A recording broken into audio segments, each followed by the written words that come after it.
fire sign, Aries, Leo, and Sagittarius. Kumusta po kayo guys? Okay, so fire sign, maraming salamat po sa walang sawang pagsubaybay sa ating mga reading. And kung kayo ay bago pa lang sa ating channel, mag-subscribe na po kayo guys. And i-click mo na rin yung ating notification bell para lagi po kayo guys updated sa ating mga bagong upload. Tignan natin, fire sign, ano ba ang inyong gabay? Ayan, pag may narinig kayo guys na umuubo sa background ko, may sakit pa rin yung kasama ko sa bahay. Pero ako wala naman na masyado. Tignan natin, fire sign, gabay po, fire sign, Aries, Leo, and Sagittarius.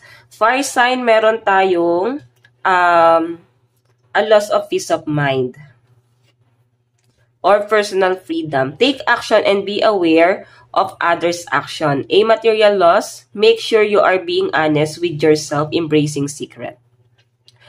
So, alam nyo guys, parang yung pinaparating sa aking mensahe sa inyo, wala daw masama na magsabi ka na pagod ka na. Okay? Yung iba kasi sa inyo guys, pinipilit nyo pa or kinakaya nyo pa rin yung isang bagay kahit hindi nyo na talaga kaya. Lalo na sa responsibilidad, sa family, meron kang bagay na parang siguro kaya mo naman kinakaya yon or pinagtatakpan yung sarili mo kasi ayaw mo na rin naman syempreng balikan pa yung mga masasakit na nangyari. Wala namang masama doon guys, diba? Ang masama lang dito guys, pwedeng lumayo ka sa isang sitwasyon na pwedeng ikaw pa yung naiipit doon. Kasi hindi ka nag-voice out, hindi mo sinabi yung dahilan, na ito yung dahilan, ganto ganyan. Hinayaan mo na ito na lang yung tingin nila sa inyo guys kasi wala ka sinabi. Okay, sabi nga nila guys, minsan kung sino pa yung tahimik, hindi nagsasalita, sila pa yung tama eh. Kung sino pa yung nagsasalita, kung sino pa yung tahimik, sila pa yung parang lumalabas na masama. Tapos kung sino pa yung mga nag-iingay, sila pa yung tama sa mata ng ibang tao. Tignan natin fire sign, meron po tayong the Chariot. Ayan.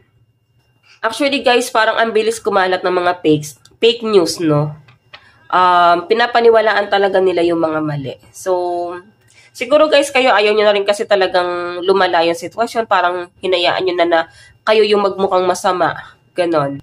Hinayaan nyo na rin na yun yung isipin sa inyo. Kasi wala naman sa inyo yun, hindi naman ganun ka-big deal yun. Okay? So, nararamdaman mo, fire sign na napag-uusapan ka ng mga grupong yan, yung mga nilalayuan mo. Masakit lang talaga sa'yo na parang pwedeng mga friends mo, katrabaho. Tignan pa natin fire sign, Aries, Leo, and Sagittarius. So, fire sign, meron po tayong balance. So, malinaw guys yung pinapakita sa akin dito na logical ka daw kasi mag-isip. Sobrang balance eh. Binabalance mo pa rin kasi yung sitwasyon kung makikisali ka pa sa gulo. Or i-disregard mo na lang yan, guys. Okay, so ang nakikita ko lang dito, guys, no, mas malinaw na para bang hindi mo inaaksaya yung energy mo sa mga gantong klase ng sitwasyon. Okay, kumbaga, hindi mo na ile-level yung sarili mo. Hindi naman yan, parang napaka-immatured kung papatulan pa. Ganun yung nasa-sense ko sa inyo. So, sobrang napaka-matured ng mga fire signs sa nakikita ko rito, guys. Okay, so titingnan pa natin, the Empress, ayan. So, ang sinasabi lang dito guys, since ito na nga yung naiisip mo na parang hindi worth it, na isip-isipin yung bagay na yan kasi wala naman guys patutunguhan at napaka-immatured, no? So, hayaan nyo sila na parang lokohin nila yung mga sarili nila.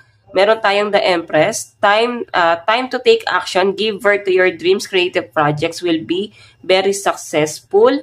Abundance and prosperity. So, I think yung iba sa inyo, mas pagtutuunan mo ng pansin ang inyong financial stability. So, ngayon, trabaho talaga ang pagtutuunan ng pansin ng mga fire sign. Okay? Ayan. So, I think yung iba sa inyo, mas magpo-focus ka ulit sa stability at para yung mga bagay na nawala sa inyo, ibabalik nyo yung fire sign eh. For example, kung napipil mo sa sarili mo na para bang nagiging maramdamin ka, malungkutin ka, sa nakikita ko sa inyo fire sign, ibabalik mo yung dati mong sigla. Ibabalik mo yung dating energy na yung inner child mo. So, I think nag-heal kayo. Tingnan pa natin, fire sign. Ano po itong 7 of Swords? 7 of Swords. Meron po tayong Apprentice of Gems, Efficiency. Meron tayong Wheel of Fortune, Cycle, and Defense.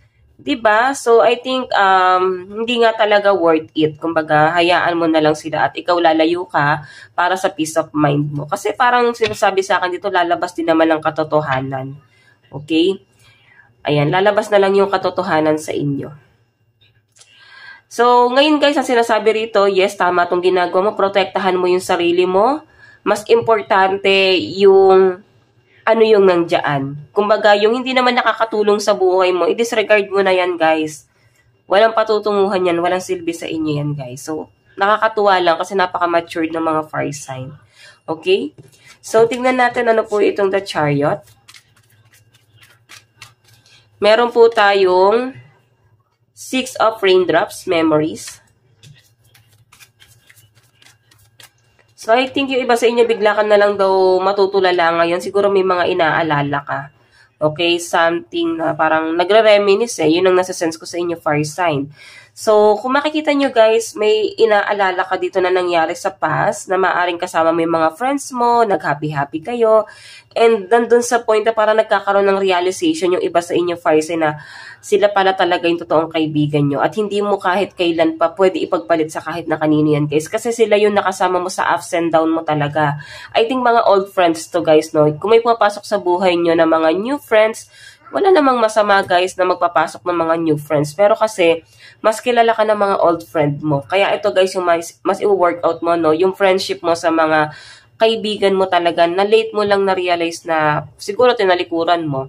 Or pwedeng nawalan na lang talaga kayo guys ng mga time sa isa't isa kasi mga busy rin. Pero yun nga, nare-realize mo na solid pa rin talaga yung friendship mo sa kanila. Okay, so tignan natin guys, ano ba tong balance?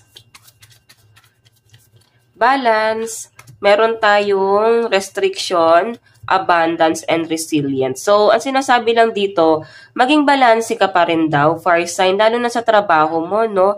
Sabihin na natin, yes, kung gusto mong mag-enjoy, magpaka-happy-happy, wala ding masama na mag-unwind. Pero minsan kasi, guys, nawawala ka sa focus or pwede ngayong araw, hindi ka makapag-focus sa trabaho mo kasi nga, kumakawala ka, para bang hindi ka na namomotivate or pwedeng nawawala yung forte mo dito sa ginagawa mo. Okay, so yung iba sa inyo guys kasi parang gusto nyo muna mag-explore. Marami kang gustong gawin. So I think mas ipopursue mo yung ibang bagay na hindi mo nasimulan noon. Okay, yung mga bagay na dinisregard mo eh. Okay, so I think marami kang may experience dito. Tingnan natin guys, ano naman tong pagdating sa love life mo. Fire sign, Aries, Leo, and Sag.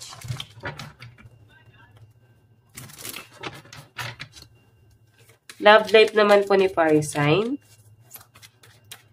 Ayan, umuuga. So, guys, meron tayong Ace of Pentacles, Hermit, and Page of Wands, 6 of Cups. Okay, so ayusin lang natin to guys. Okay. Ayan, tinanggal ko kasi, guys, yung cover nung table ko. No? Kung mapapansin nyo, wala na. So, may mga naiwang pandikit. Nahirapan akong iusog tuloy siya. Ayan. So, fire sign, pagdating sa love life mo, naguguluhan ka.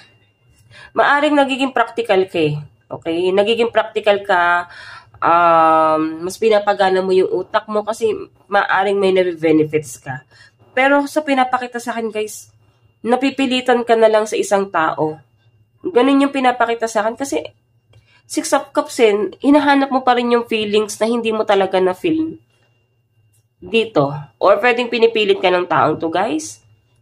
Pinukulit ka pa rin niya, guys. And ikaw, dahil nga may nabe-benefits ka, tinitiis mo yon. Pero alam mo sa sarili mo na, alam mo sa sarili mo kung ano yung, ano mo lang dito. Yung limits mo sa relationship na to, guys. Kasi nakikita ko nag-explore ka pa eh. Well, hindi ka naman naghahanap ng kahit na sino pagdating sa love life mo. Pero guys, may mga bagay kang kinakatakutan. Okay, yun yung nasa sense ko. May kinakatakutan ka. 6 of Cups. Kung makikita nyo, meron siyang ino-offer dito na cup. So, I think, mas pinagtutuunan mo ng pansin dito. Kung may anak ka, no, siguro mas pinagtutuunan mo ng pansin yung relationship mo sa mga anak mo. kung single mom, single dad, or kung may pamilya kayo guys, I think hindi ka na nakafocus dun sa person. Ang concern mo na lang dito guys is yung financial. Okay? So, kung ikaw naman ay single, wala ka namang anak, nakikita ko guys sa para bang hinahanap mo pa rin yung feelings na na-feel mo noon, hindi mo siya mahanap. Okay? So, may nag-o-offer sa inyo, may nakikita kong may mag-o-offer sa inyo dito ng financial. Siguro pinag-iisipan mo kung tatanggapin mo yung offer na yan. Okay? So, tingnan natin. Advice. So, fire sign, meron tayong self-creation. Be the author of your own life. Walang kung sino man ang pwedeng kumontrol sa inyo, fire sign. Okay? So, gawin mo kung yung gusto mo. Maging malaya ka na gawin yung mga bagay na gusto mo sa buhay mo, guys. Walang pwedeng kumontrol nun. Nakikita ko yung pagiging ano mo dito. Gusto mong maging malaya.